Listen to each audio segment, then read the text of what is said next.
räägi, et kuidas see sündis kõik, kuidas see alguse sai ja miks sa teed ja vaeva näed ja oma aega kulutad selle peale? Okei, no me võime tegelikult küllagi kaugele minema ka aastast 2006, kui ma alustasin eestikeelsete õppetükkidega. Ja ma teadsin tegelikult, et järgmine faas, kui me tahame seda tööd edasi viia, oleks jumalateenistused. Aga ma olin teadlikult vaikisin sellel teemal, kuni juhtus niimoodi, et ühel sügisel Ivo juhtus külastama Soomet ja just sellise nädalavahetus, kui mind ei olnud kohal. Siis ma leppisin Ivoga kokku, et okei, et sul on, kuna Helsingis on 2 füüsilist kirikuehitist, et Annankadule tuli siis jutlust pidama sinna ja me oleme siin praegu Kastranikadu kirikuruumides.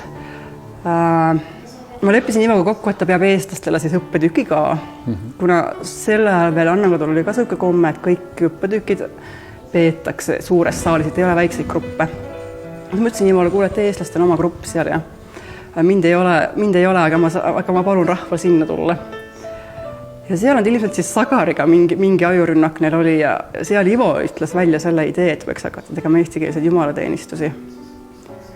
Ja Sagari helistas mulle siis pärast ja ütlesime, et me sellisel teema suhtlesime Ivoga ja siis ma ütlesin, et jah, mulle see ei olnud uus idee, aga ma vaikisin sellel teemal. Aga see kinnitus just tuli niimoodi, siis ütleme, see suusõnaline kinnitus tuli niimoodi selle kaudu. Ja mul on siiamaani tegelikult meeles, kuidas see esimene eestikeelne jumalateenistus oli ja kui närvis me olime ja kuidas ma ootasin 12 jüngrit siia ja siia tuli oodatust palju ikka rohkem rahvast. Ma ei mäleta, kui palju tuli meil lugenud ja me olime täiesti, kuidas me ütleme, kompasime maastikku, et mis, kus ja kuidas. Ja ma mäletan veel tookord, kui ma see mõtte nagu Sagari suust nagu öeldi häälega välja, et ma nagu mõtlesin ja tegelikult juurdlesin küllaltki palju selle asja üle. Et eriti just seda, et kuhu ma nagu selle paigutaks nagu oma isikliku elu mastaabis. Leidsid selle koha lõpuks siis? Ma leidsin selle koha ja niimoodi me oleme siis tegutsenud. 2011 oli esimene eestikeelne jumalateenistus. 2011? Jah, et sellest läks nii kaua aega, enne kui tegelikult jõudsime nii kaugele. Ja kas sellest ajast alates siis on ta olnud regulaarselt kord kuus? Jah, inimesed arvavad kindlasti tingimata, et see on kord kuus või iga hingamispäevad, see pole tegelikult üldse niimoodi, see vastavalt. Ütleme niimoodi, et kuna meil ei ole nagu sellist, et ma võiksin mitu meeskonda tööle panna, et teie teete nüüd ja teie teete siis see sõltub väga palju minu ajagraafikust. Et algul meil oli kord kvartalis, minu arust meil oli algul kord kvartalis ainult, kuni me viisime siis lõpuks niimoodi iga teine kuu. Ja see põhineb tegelikult väga palju Eesti toetusel, mis tähendab seda, et jutlustaja tuleb ikkagi Eestist ja... Kas täna on või koosolekud rahulikuma südamega peetud, kas on tekkinud selline meeldiv, heas mõttes rutiin?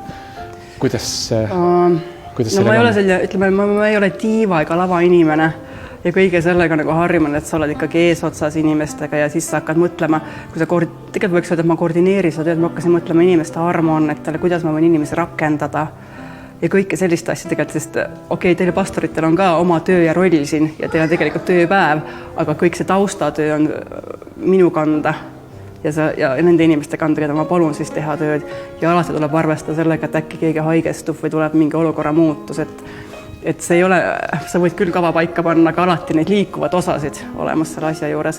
Aga selles mõttes võib-olla küll jah, et nagu rahumeelsemalt, et kui esimesel jumalateenistusel me ei osanud nagu läbi rääkida, seda ma ei osanud üldse pastoriga läbi rääkida. Seda näiteks, et kas me peaksime annetuse tegema. Ma mäletan tookord see pastori, kes oli Eestis külla kutsus, ma küsin, mis me nüüd teeme, kas me peame tegema annetuse või korjanduse ka, et ma ei tea. Ja siis ma mõtlesin, tema ütles, et tema ei otsusta siin kogudusest ja ta ei öelnud mulle midagi. Siis ma ütlesin, okei, selge, me siis ei tee annetust. Ja kui see läbi sai, siis ma nagu alles kontakteerisin, okei, et et kas ma oleks pidanud tegema või me hakkasime mõtlema järsku poole pealt, kuidas oleks pidanud tegema ja see nagu selles mõttes nagu rutiin, jah, kui heas mõttes rutiin, et mis osadesse võiks koostuda ja. Kas sa ise, kuidas ise tunned, et kas nüüd oled seda aastaid juba vedanud, kas see on sind ka kuidagi ära väsitanud või pigem leiad, et see on selline nagu ühest küljest sa annad endast, teisest küljest sa ka saad?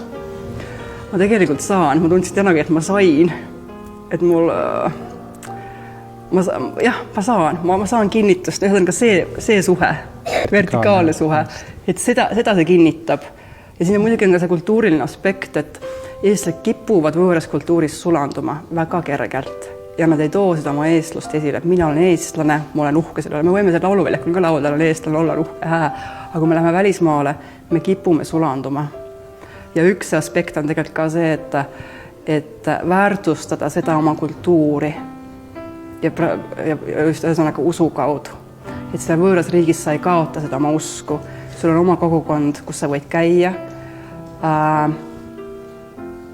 Selles mõttes ma ütlen isegi, et on hea, et meil ei ole igapäeva eestikeelseid teenistusi.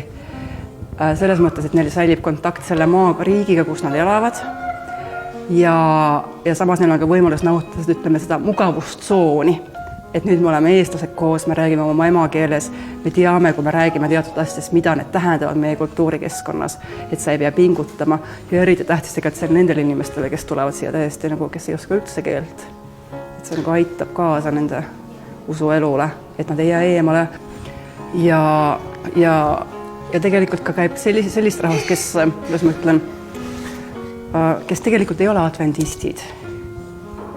Vaid kes, ma nimetan, et tegelikult need adventistide sõpradeks või niimoodi, kes on nagu tegelikult eemalisest aktiivsest kogudes elust, aga nad tulevad siia jumalateenistusele. Et ütleme nii, see missionide selline territoorium või väljak on tegelikult ju olemas. Ja see nišš, mida teha. Aga et see, et Jumal saadab oma töölist, ütleme niimoodi, et mina olen nüüd siis praegu üks nendest töölistest.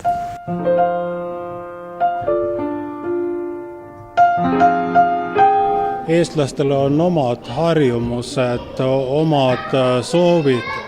Eestlastele lihtsalt meeldib kokku saada. Mulle on meeldinud väga selline üritus, kui ühel aasta lõpupoole eestlased jäid pärast soomekeelset koosolekut kokku, oli väikene söömine ja pärast seda lauldi umbes tund-poolteist lihtsalt iseendale.